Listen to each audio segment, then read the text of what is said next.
네, 간밤에 나온 글로벌 이슈들 콕 짚어드리는 시간입니다. 오늘은 어떤 키워드가 주목받았을지 함께 보겠습니다. 네, 오늘 나온 6가지 키워드고요. 여기서 살펴볼 오늘의 이슈들은요. 네, 리오프닝 그리고 트위터와 머스커 이 2가지 소식 함께 전하겠습니다. 얼마 전 일론 머스크는 트위터의 최대 주주가 되었죠. 그러면서 머스크는 트위터가 더 좋은 서비스를 제공하기 위해서는 상장을 폐지시킬 필요가 있다고 밝혔는데요. 여기에 트위터도 두 팔을 걷어 올렸습니다. 가디언스 기사로 함께 확인해 보시죠. Twitter adopts poison pill plan. 트위터 포이즌 필 발동이라는 제목이죠. 이처럼 트위터 이사회가 일론 머스크의 적대적 M&A를 저지하기 위해 쉽게 말해 독약 처방을 발동했습니다. 외신에 따르면 트위터 이사회가 만장일치로 포이즌필을 동원하기로 합의했습니다. 여기서 말하는 이 포이즌필은 적대적 M&A를 막기 위한 방어 수단으로서 시도가 있을 경우 이사회 의결만으로도 기존 주주들에게 시가보다 낮은 가격으로 신주를 발행해 경영권을 방어할 수 있도록 하는 장치입니다.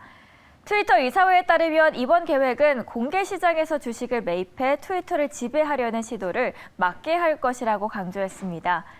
포이즌필은 현재 지분 9.2%를 보유하고 있는 머스크가 15% 이상으로 늘릴 경우 발동되고요.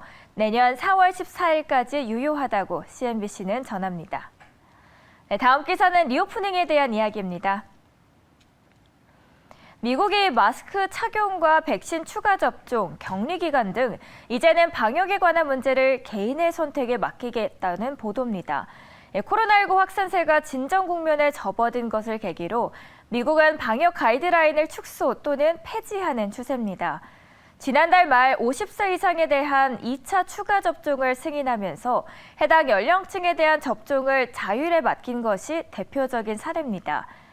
그렇지만 미국 또한 계속 이런 분위기는 아니었습니다. 방역 정책을 전환하기 전 약 2년 전에는 주요 도시를 봉쇄하고 공공장소 출입 인원을 통제한 것은 물론이고요.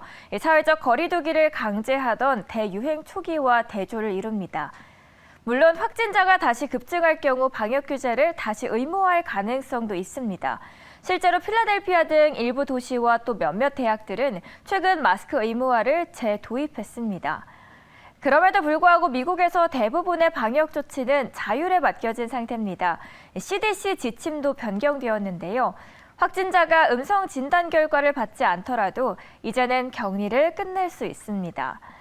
외신들에 따르면 의사들과 공중보건 전문가들은 2차 부스터샷의 효용이 아직 확실하지 않다면서 혼란스러워하는 상태라고 전합니다. 또 코로나19 방역을 개인 선택에 맡겨놓으면 인종과 소득에 근거한 보건 불평등이 더욱 악화할 수 있다는 지적도 나오죠. 소득 수준과 사는 지역과 환경 등에 따라 감염 위험과 치료제에 대한 접근성이 크게 달라질 수 있기 때문입니다. 네, 오늘 시장에서는 또 리오프닝 섹터도 시장에서 참고해보시면 좋을 것 같습니다. 이번에는 또 어김없이 이번 주 일정도 체크하실 수 있죠. 먼저 월요일입니다. 휴장하는 나라들이 많은데요. 영국과 홍콩, 호주 등은 부활절로 장이 쉬어갑니다. 그리고 이번 주 실적 발표가 많습니다. 이날은 BOA, 코카콜라 등의 실적이 공개되는 날입니다. 네, 화요일에는 IMF 올해와 내년도 세계 경제 전망을 발표합니다. 앞서 IMF 총재는 100개가 넘는 국가들의 경제 전망치를 더 낮출 것이라고 예고한 바 있는데요. 코로나19 변이 바이러스 확산과 우크라이나 전쟁이 겹친 상황 속에서 IMF가 또 어떤 결과를 내놓을지 관심이 모아지고 있습니다. 그리고 이번 주 가장 큰 변수는 기업들의 1분기 성적표인데요. 대형 금융주들이 어닝 시즌 문을 연 데 이어서 이날은 한국인 투자자들이 가장 선호하는 대형주로 꼽히는 이 두 기업의 실적이 발표됩니다. 바로 테슬라와 넷플릭스입니다. 네, 수요일에는 베이지북이 공개됩니다. 오후 2시인데요. 통화정책회의를 2주 앞두고 나오는 자료로 다음 달 예정된 FOMC에서 연준위원들이 어떤 태도를 취할지 짐작할 수 있을 것으로 보입니다. 목요일에는 한국은행이 3월 생산자 물가지수를 공개합니다. 지난달 소비자 물가 상승률도 10년 만에 가장 높은 수준을 기록하고 여기에 또 인플레이션 우려가 가중되는 가운데 어떤 흐름을 보여줄지 주목됩니다. 네, 마지막 금요일에는 아메리칸 익스프레스 버라이존의 또 실적이 공개됩니다.